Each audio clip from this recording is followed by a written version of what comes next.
ইনসান আল্লামাহুল বায়ান।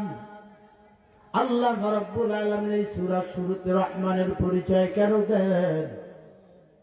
হে বান্দা, আল্লাহ রাব্বুল আলামিনের দরবারে কোনদিন দরখাস্ত করেনি, আল্লাহ তুমি আমাদেরকে এই জমিনে মানুষ বানাই পাঠাও, আল্লাহ সম্মানিত জাতি হিসাবে সৃষ্টি করো।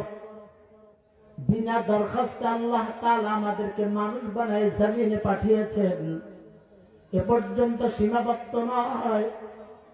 আল্লাহ রাব্বুল আলামিন বলেন, ওয়ালাকাদ কাররামনা বানি আদম ওয়া হামালনাহুম ফিল বাররি ওয়াল বাহরি ওয়া রাযাকনাহুম মিনাত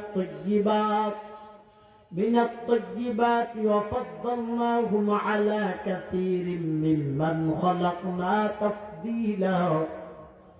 আল্লাহ রাব্বুল আলামিন বলেন, আমি দুনিয়াতে যত মাখলুক সৃষ্টি করেছি সব মাখলুকাতের মধ্যে আমি মানব জাতির মর্যাদাকে শ্রেষ্ঠত্ব করে দিয়েছি। সুবহানাল্লাহ। এ বান্দা, জিন্দেগিতে কোনদিন আল্লাহ তাআলার কাছে দরখাস্ত করেনি, আল্লাহ আপনি আমাদেরকে মানুষ বানায় দুনিয়াতে পাঠান, সম্মানিত মাখলুক বানায় জমিনে পাঠিয়ে দেন। আল্লাহ তো ইচ্ছা করলে আমাদেরকে কুকুর বানাইতে পারতেন, শিয়াল বকরি ভেড়া বানাইতে পারতেন, গরু বানাইতে পারতেন, এক কথায় চতুষ্পদ জানোয়ার বানাইতে পারতেন। কিন্তু না, আল্লাহ আদর করে ভালোবেসে আপনাকে আমাকে মানুষ বানায় পাঠিয়ে দিয়েছেন।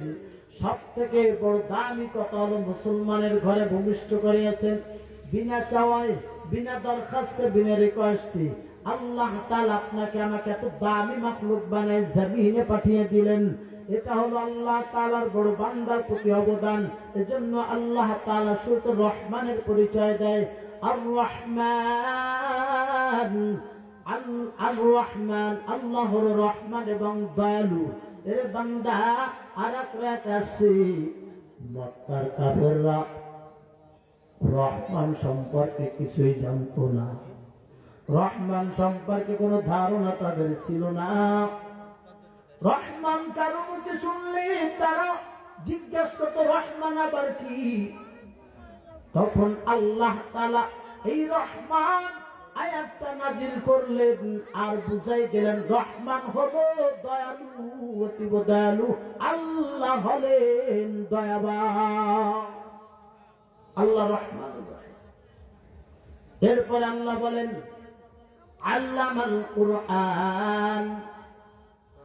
আল্লাহ বলেন, আমি নাজিল করেছি কোরআন।